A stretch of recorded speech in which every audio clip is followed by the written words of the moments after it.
I am in the position right now based on all of the decisions that I've made up until now. The decisions that I continue to make will alter the position that I'm in, right? This is for everyone.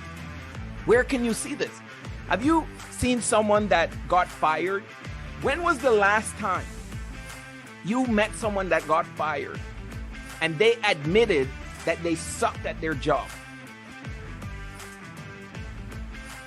I'm going to spend some time on it because it's so important. This one thing keeps most people broke than anything else. It's not understanding how to delay the gratification. We live in a world where we want things now, instant gratification. I call it the microwave society, you know.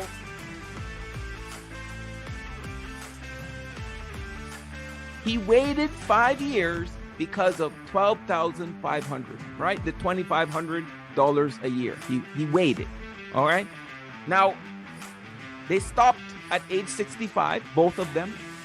So they both invested till age 65. Now, look at the difference between Mr. Save Early and Mr. Save Late. Mr. Save Early.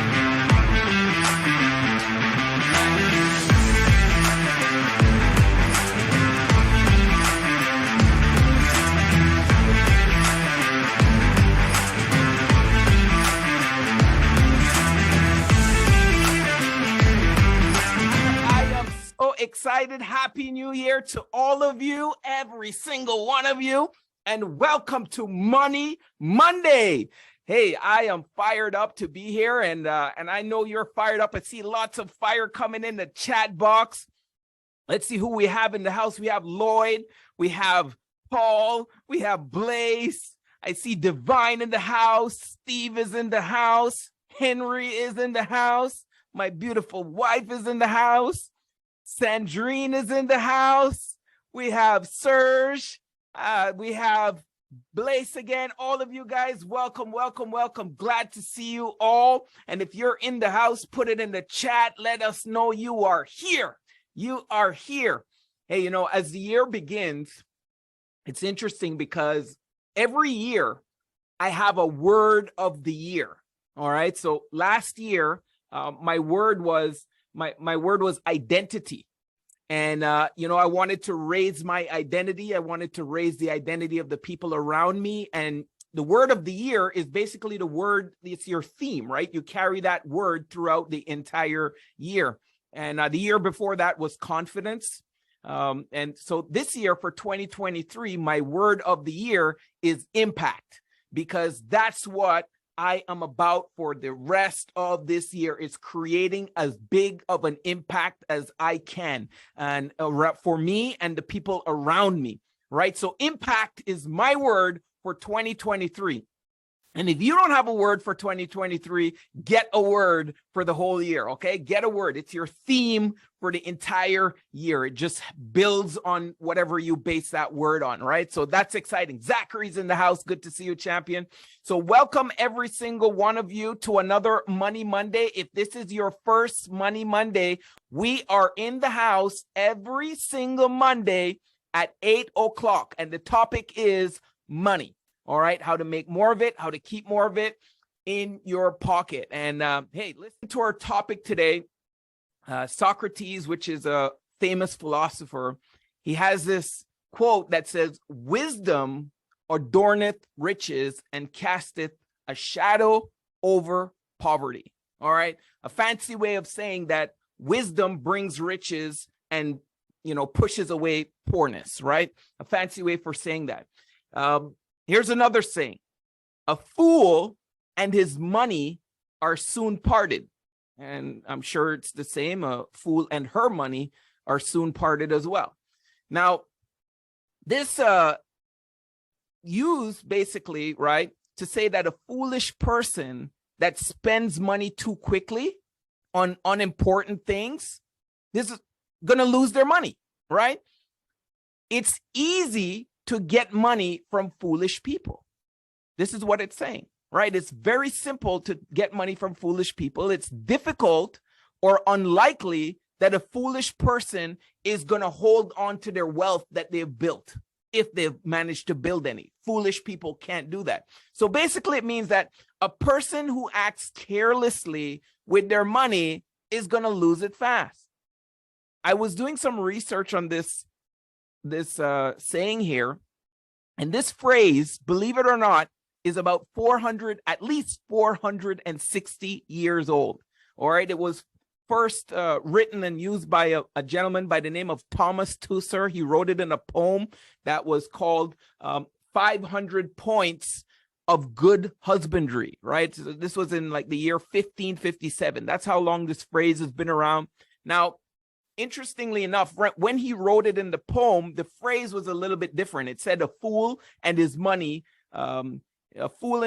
be soon at debate. Right. And then it changed into what you see here. A fool and his money are soon parted. Now, today, this brings me to my topic today. We're going to talk about wisdom breaks poverty. Wisdom breaks poverty.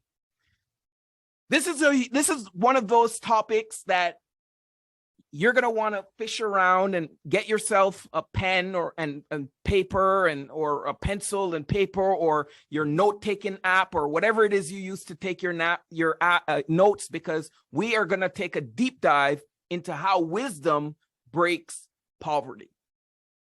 Looking at the word, the definition, you can do a Google search here. When we look at the word wise, it means having or showing experience, knowledge, and good judgment. Sometimes you don't have the experience, true or not.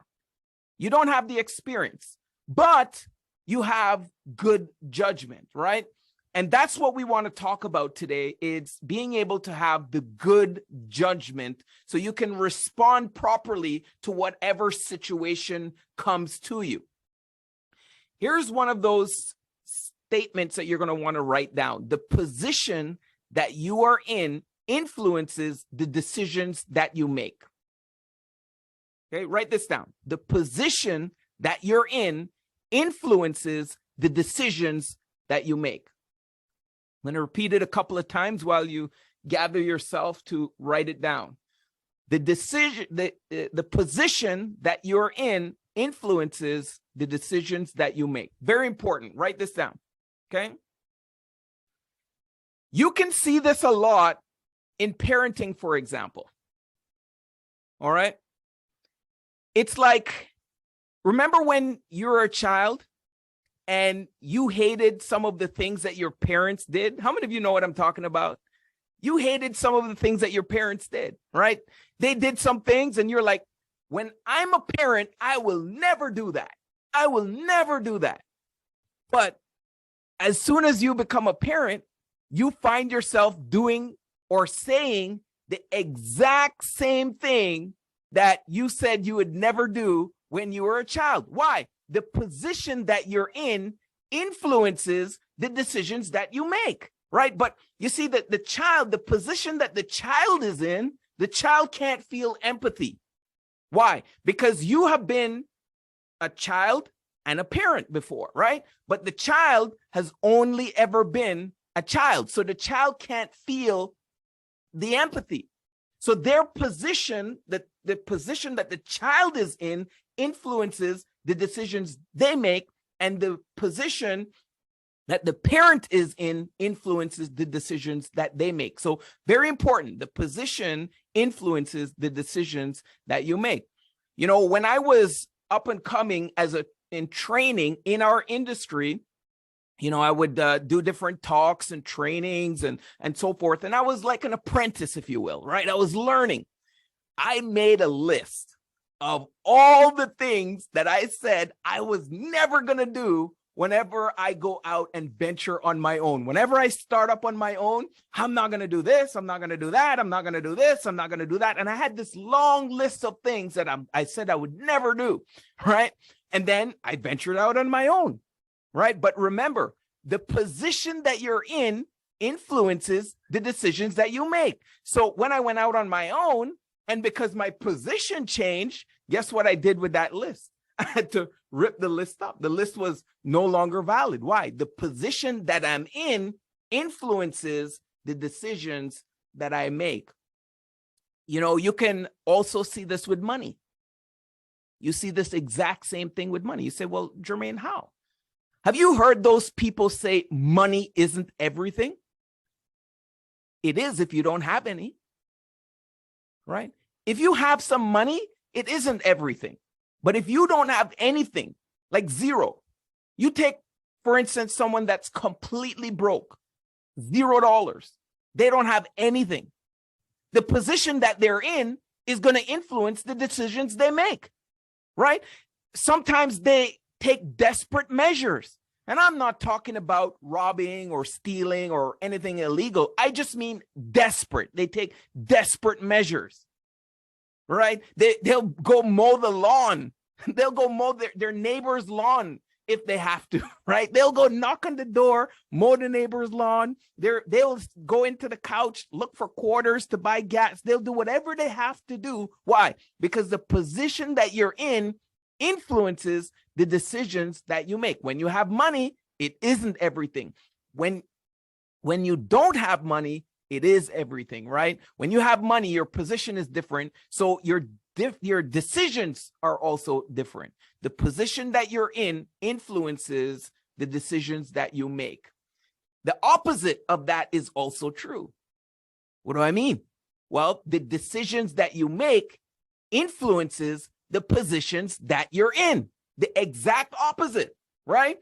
Whatever decisions you make along the way is going to influence whatever position that you are in, right?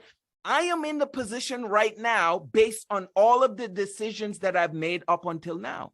The decisions that I continue to make will alter the position that I'm in, right? This is for everyone. Where can you see this? Have you seen someone that got fired? When was the last time you met someone that got fired and they admitted that they sucked at their job? Right? They admitted that they had a tardiness problem.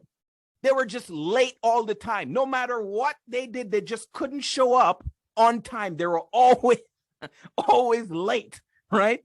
And it doesn't matter what they do. They always have a reason as to why they were late, why they could never be on time at their work, right? How many people admit that? How many people admit that they couldn't communicate well? Have you ever met someone that said, hey, I got fired, but it was because I was always late. I got fired it was because I couldn't communicate well, or I wasn't competent at the job. Did they ever admit it? Did they admit that they weren't competent? Right? Did they admit that they were sleeping? You found them, their boss found them sleeping on the job? Nobody admits that. Or they were on TikTok or Instagram the majority of the day, right? Nobody admits that. When was the last time someone got fired? They admitted that it was the decisions. It was their decisions along the way that influenced why they got fired. The position of them being fired. When was the last time somebody admitted that? Make sense? So it's very important that we understand that the opposite is also true, right? The opposite is also true. The decisions that we make influences the position that we're in. All right. So here's some things that were said along the same lines. You can't control the direction of the wind, but you can adjust your sails. When I was growing up in the Cayman Islands, often I would see the sailboats, they would be out and, they would go in a certain direction, but I always wondered how they got back with the wind blowing, right? And they just adjusted their sails. They adjusted the sail to where they wanted, what direction they wanted the boat to go in. So they never tried to control the wind. Oh, I need to go right. So can we have a wind blowing in that direction? I never seen them do that. What did I see them do? They adjusted the sail to turn the boat in the right direction. So you can't control the direction of the wind. The only thing that you can control is how you adjust your sails. The right decisions are always the hardest to make, but they must be made in order to live the life you deserve. A lot of people are good at avoiding the hard decisions. right? They avoid it. They don't make the hard decisions. They leave those decisions, right? But the right decisions, exactly what it says, is the hardest to make. But when you make those decisions, life becomes easy. Life becomes easy. If you avoid to make the hard decisions, life becomes hard. The opposite is also true. So today, we're going to jump into 8 signs you're not wise with your money. 8 signs you are not wise with your money. If you're ready, type it in the chat. Say ready. Let me feel your energy, that you're ready to go. All right. Steve is ready. All right. One of you is ready to go. All right. 2 of you is ready to go. There we go. All right. Ready. 8 signs you're not wise with your money. 8 signs. So sign number 1, you pay with credit and not cash. All right, there we go. There we go. Everybody's ready. Awesome, awesome, awesome. So number 1, you pay with credit and not cash. This is number 1, okay? Credit cards are useful. I'm not saying that they're not useful. Some people sign up, they have the rewards, this, that, right? If you pay them off in time, we did a couple weeks ago, we did a credit score training. If you pay it off in time, it gives you a good credit score. It increases your credit score. And you can use them to your advantage. All right. There's a way to use credit cards to your advantage, not to the advantage of the lender. The problem is most people use the credit cards to the advantage of the lender. And the lender profits from your bad habits, from racking up the interest rates, right? That comes with the balances. They understand this very well. And I'm going to show you what they're taking advantage of in a second. If you're lucky, your parents, they taught you some self-control when you were a kid. If not, keep in mind that the sooner you learn how to have some self-control, as this is one of the essential skills of delaying gratification. Write that word down. Delaying gratification. The sooner you learn that, the sooner you're going to keep your personal finances in order. It's a matter of habit. You want to learn how to delay gratification. The thing that keeps most people poor is this right here. I'm going to spend some time on this. I'm not going to spend the length of time that I spent on number 1 on all of them, but I'm going to spend some time on it because it's so important. This one thing keeps most people broke than anything else.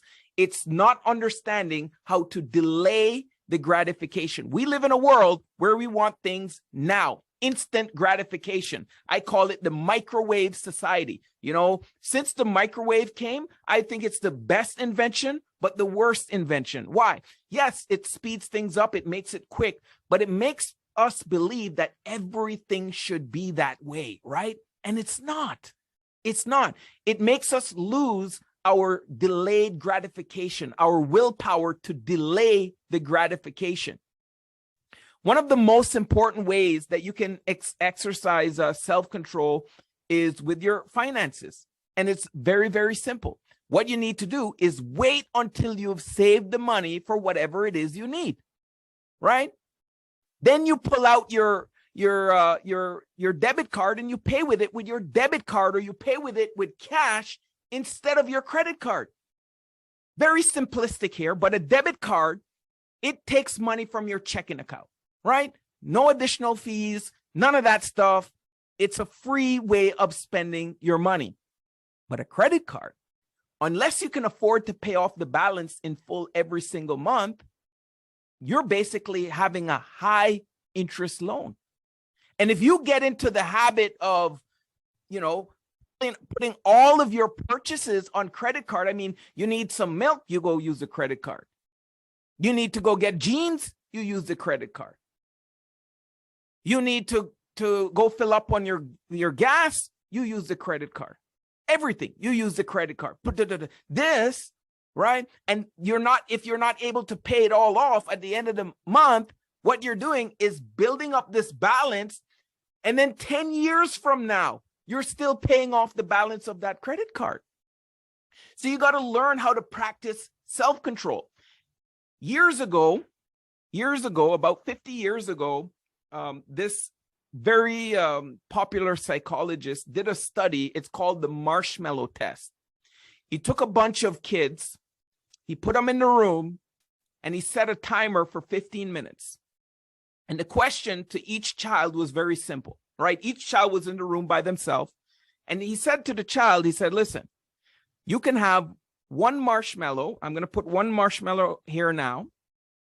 If you can wait for 15 minutes, you can have two marshmallows. If you can't wait, just ring the bell. I'll come back and you can eat the marshmallow, the one that I gave you. But however, if you can delay the instant gratification, if you can delay your gratification, we'll give you two marshmallows. What's interesting about this study is they followed up with these kids when they were 18 years old, 19 years old, 20 years old, 30 years old.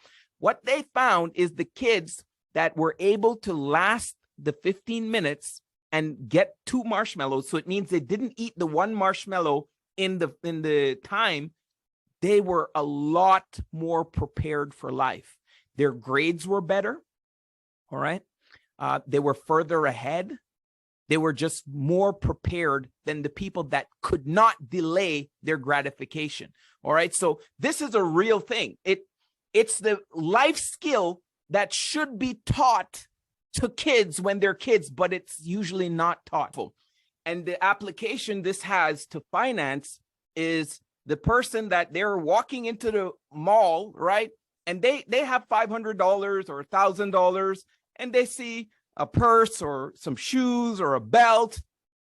And what happens? They have to use that money instead of saving it, or they pull out their credit card when they don't have it instead of saving up the money to get it, right? Instead of saving for their retirement or something much more important, they are like the child that can't wait for the 15 minutes to finish. They ring the bell in order to eat that marshmallow now. They can't delay the gratification. They need instant gratification. So this is very, very important for you to understand that when you pay for something without being able to pay for it, right, you're actually not able to delay your gratification. It's called instant gratification. So number one of the 8 signs that you are not wise with your money, you're paying with everything for your credit card and not cash. All right.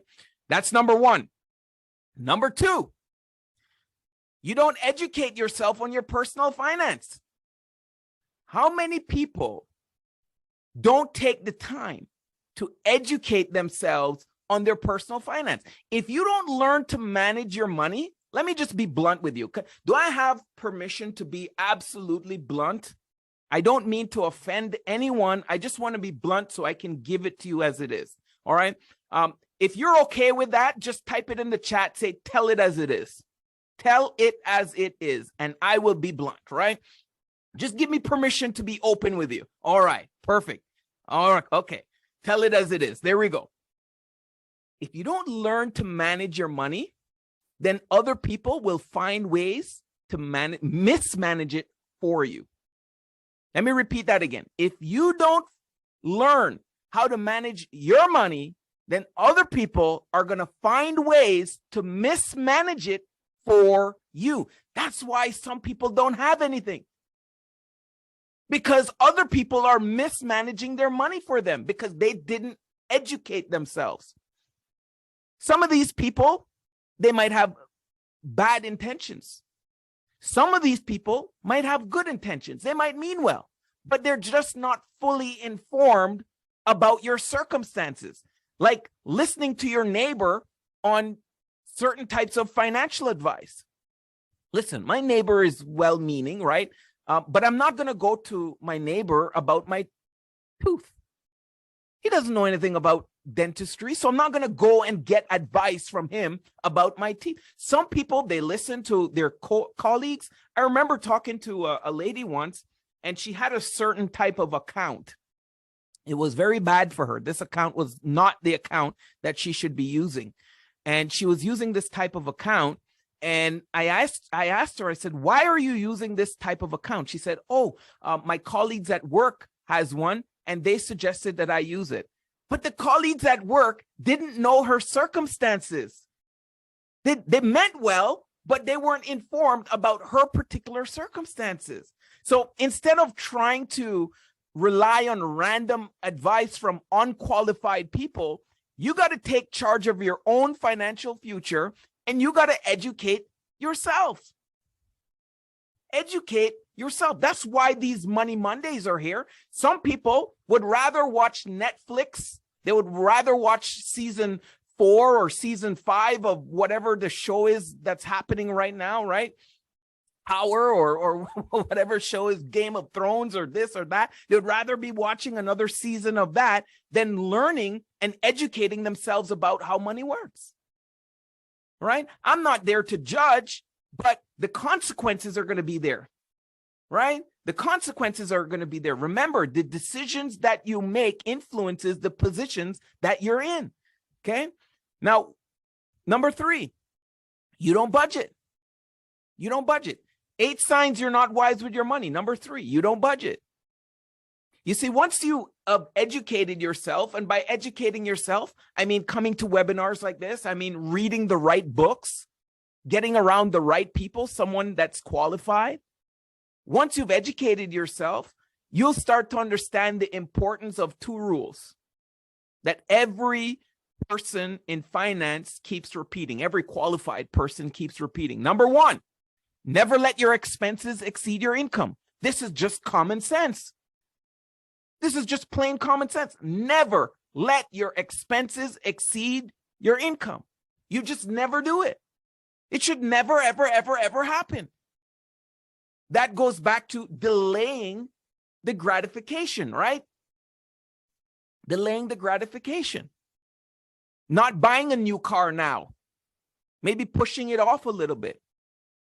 Not going to a bigger house now.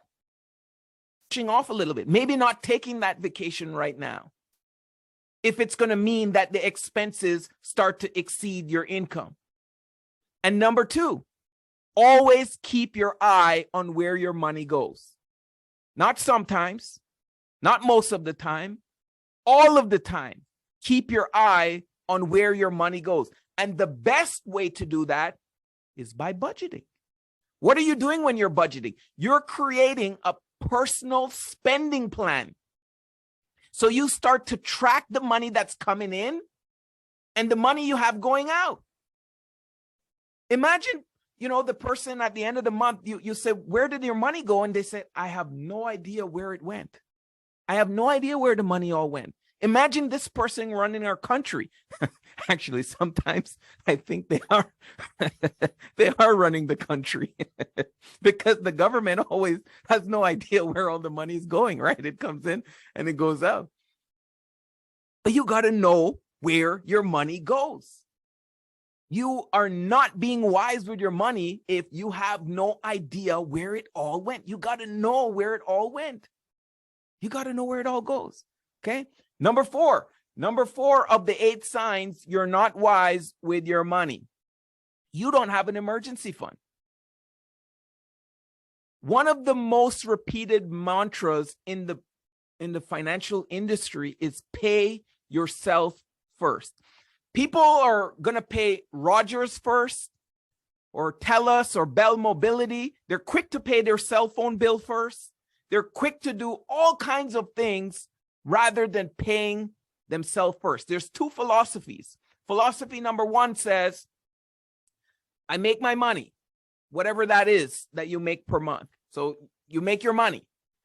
You pay yourself first, and then you live off of what's left. Philosophy number 2 says, you make your money, you live off of what you have, and whatever is left, you try to save from it. I'm here to tell you the second one is not being wise with your money.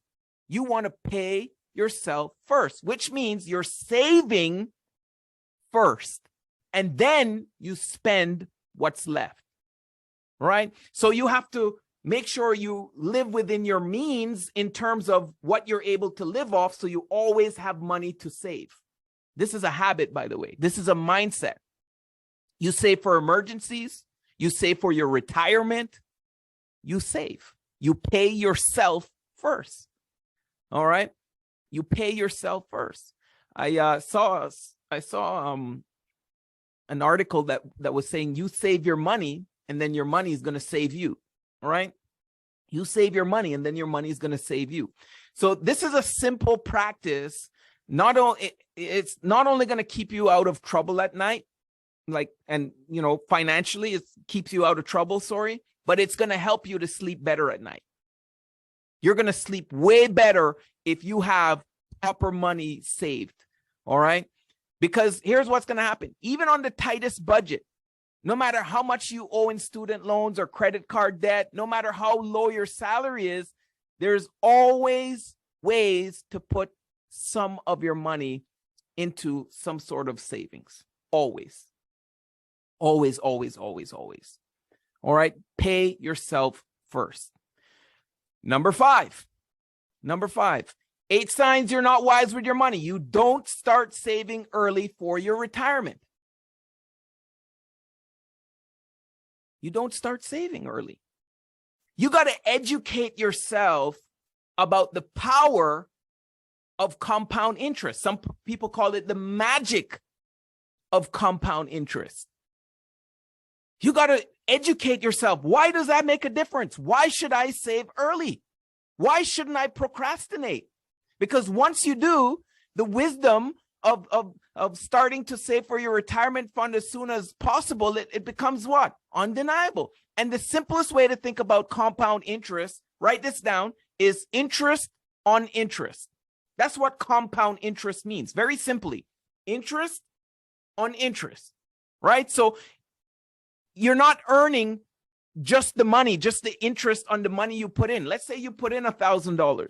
You're not just earning interest on the $1,000. If you earned, let's say, $100 interest on the $1,000, now you're at $1,100. You're going to earn interest on that $1,100. So interest on interest. Interest on interest. So you got to start saving for your retirement now. You know, a very simple slide here.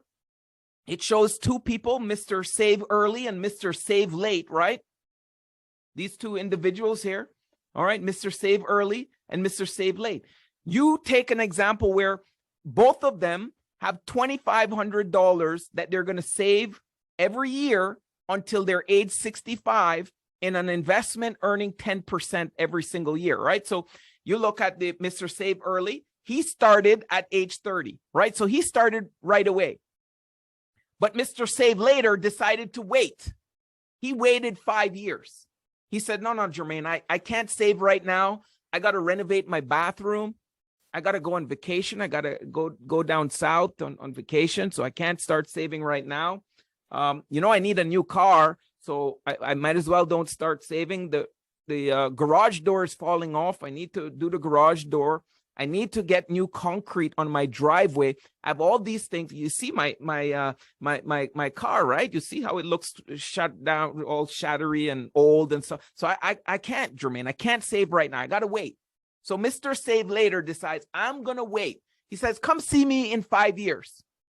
Wait 5 years and then come see me. So we do. We wait 5 years. We go see Mr. Save. So 5 years is the difference. So 5 years later, Mr. Save Early has been saving all those 5 years. 5 years later, Mr. Save Later is just starting. All right.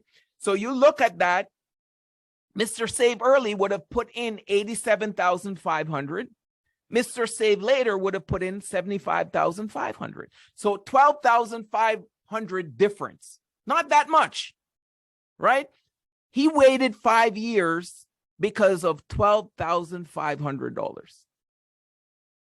He waited 5 years because of $12,500, right? The $2,500 a year. He waited. All right.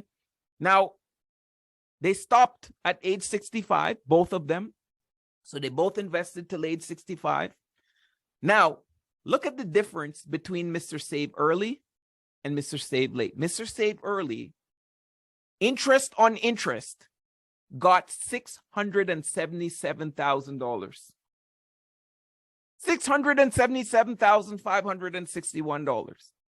Okay, that's what their money grew to with interest on interest. Mr. Save Later, you know what that $12,000, that 5-year waiting period, you know what that costed him? It cost him $266,000. Why? Because he only accumulated $411,000. Right? So that money, that time costed him $266,000. I'm going to do a quick calculation here. Let me go to the calculator. 266,326 divided by the 5 years, that's $53,265 it cost him per year. So it didn't cost him $2,500 like what he thought, right? He thought it cost him $2,500. So he could just wait and, you know, he just gave up $12,500. He did not give up $12,500. He gave up $266,000. The interest on the interest. Why did he do that? Why did Mr. Save Later do that? You know why? He didn't understand the power of compound interest. He didn't understand the interest on the interest. He was foolish with his money. He was not wise with his money. All right. I see some more. Tell it as it is. I'm going to tell it as it is. All right. I'm going to tell it as it is. Let's look at number 6. Number 6 is you don't stay on top of your taxes. Okay. You don't stay on top of your taxes.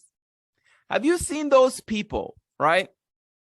They come to you and they said, hey, I just got a new job and da, da, da, da, da. They're very, very excited. Right? This usually happens to first timers in Canada when they first come to Canada.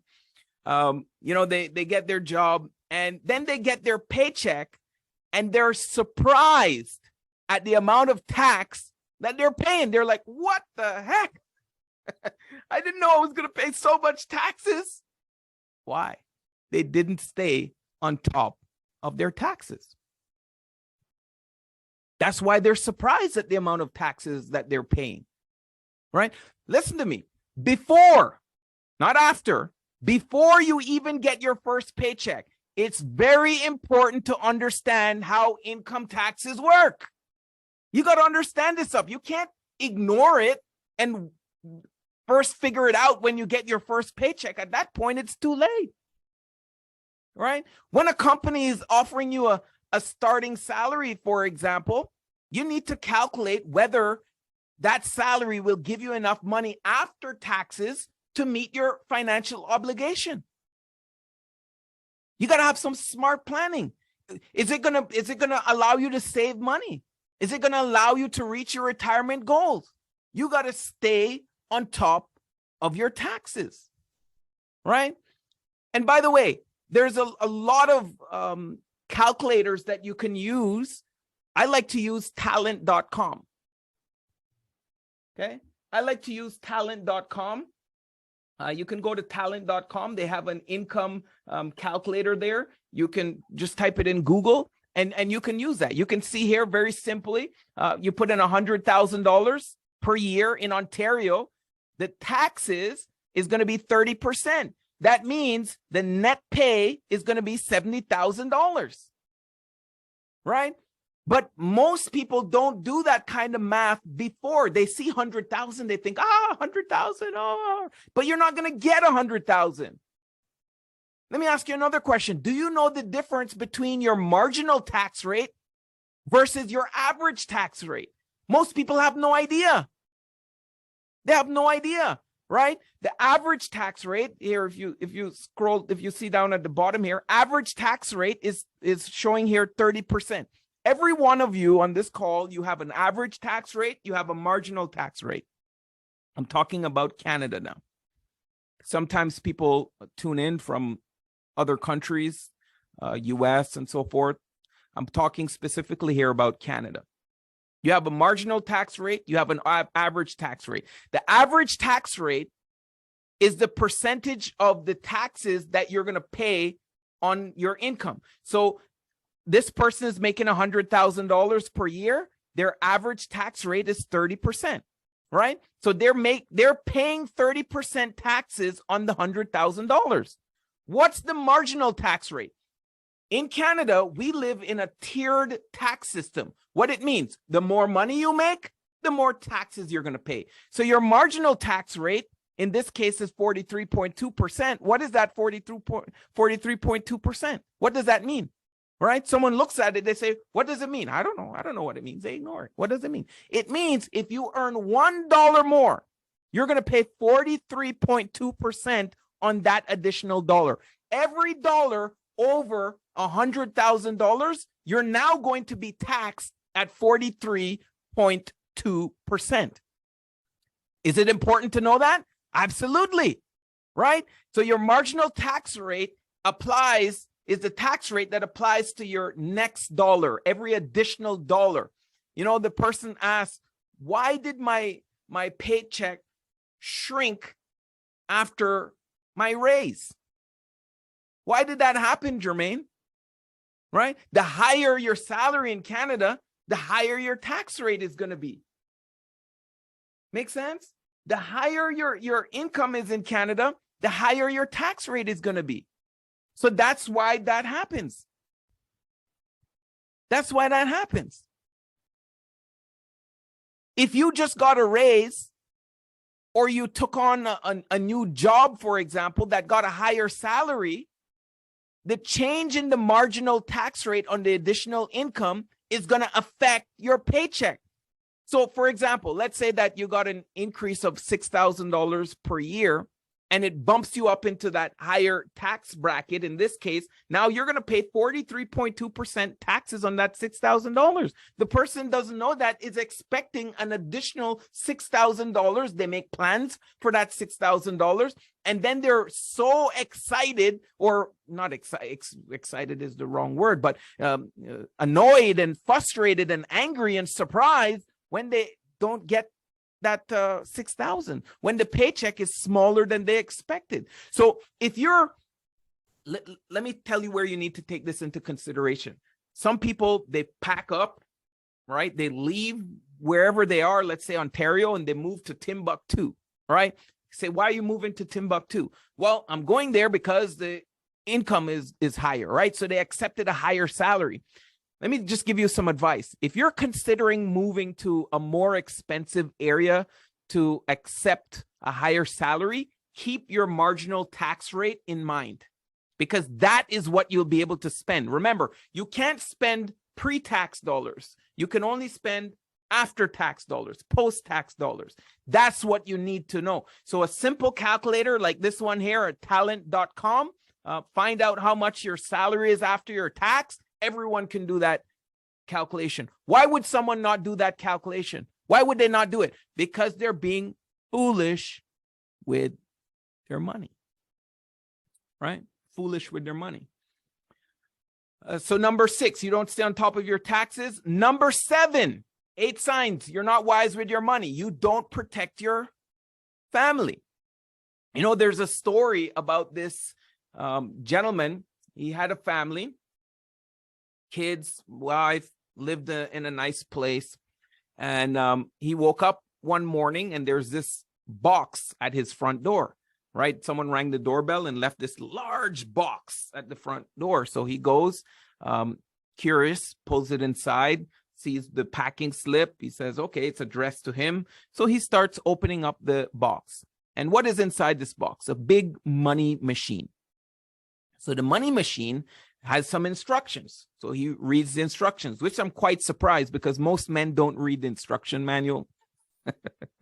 Right? So, but he read the instruction manual and it told him what he needed to do, right? Plug it in, connect it to the internet, all this kind of stuff. And it looked like those ATM machines. Have you seen those skinny ATM machines like you see in the gas station or so? And what this machine said that it's going to do is basically every single month, it's going to print his income, All right. So this gentleman made $5,000 a month. So what the machine did is at the end of every month, it print $5,000, right? Gave him $5,000. So he's like, man, this is like a dream come true. I don't have to go to work. I don't have to do anything. Every single month, this machine is giving me $5,000. So he started one morning after about 6 months, he wakes up and he's like, oh my goodness, what if this machine breaks? What will I do? If this machine breaks and I can't print, I'm going to be screwed. My family's going to be screwed. So he goes back to the owner's manual. He reads it, and it says, if you would like to get the protection plan for this machine, out of the $5,000, you just need to pay $100 a month, and it will deduct it, right? So you'll get $4,900 every single month, and it will, no matter what happens to this machine, if it breaks, if it doesn't work, whatever happens, we will cover and give you a brand new machine. And he's like, that sounds like a good idea. So let me buy the protection plan for this machine. So he purchases the protection plan for the machine. And after that night, he was able to sleep peacefully. No worries. He was able to sleep. Now, my question for you is, who is that machine? Who is that machine? You are that machine. I am that machine. Anyone that works is that machine. But do we protect that machine, that if the machine can't work anymore, it can still produce income? That's what we talk about, protecting the family. Why would someone not protect the family? Because they don't understand. No one taught them. No one explained to them the importance of doing that. Number eight, signs you're not wise with your money. Number 8, you don't protect your wealth. All right, this is the last one. You don't protect your wealth. To ensure that your hard-earned money doesn't vanish in an emergency, you got to take steps to protect it, right? You worked hard for your money. You don't want it just to disappear, right? So you got to take the right steps. You got to protect your money from taxes, which we talked about a little bit. And it's easy to do if you have the right types of account. You want to make sure you're protected from inflation, right? You want to make sure you're protected from all of these things. And you can do this by making sure that your money is making money on the interest, right? It's earning the interest. So there's tons of things that you can do to protect your money. By the way, if you want to learn more about this, get back to the person that invited you. Say, hey, you know, Jermaine said this, and this, ... I want to learn more about that. How does that work, right? How do I understand that more? We have qualified people on this call that are able to direct you in the right direction to make sure you make the right decisions, okay? It's very important. So 8 signs you're not wise with your money. You pay with your credit card and not cash. You don't educate yourself on your personal finance. You don't budget. You don't have an emergency fund. You don't start saving early for your retirement. You don't stay on top of your taxes. You don't protect your family. And you don't protect your wealth. So 2023, make it your plan and your sole purpose that none of these 8 signs will affect you because you would have checked them off of your list. The richest wealth is wisdom.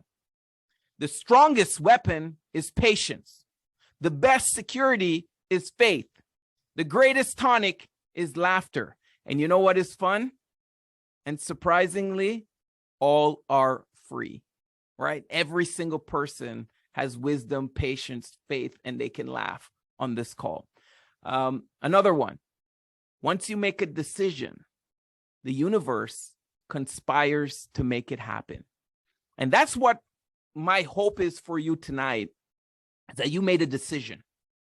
You made a decision that 2023 is going to be the best year you've ever had in your entire life. That you pray for more wisdom, that you can make the right decisions. You can make the hard decisions. You can do what it takes to get yourself to the next level. You can get yourself out of being where you don't want to be anymore to where you do ultimately want to be. This is my prayer for you. And that happens with a decision. You make that decision, and I promise you, everything will just start to work out for you, right? It's going to take work. Yes, I'm not saying it's just going to fall into your lap, but it starts with a decision. right? The decision comes first. And that's my prayer. My prayer and my hope for you tonight is that tonight you made a decision.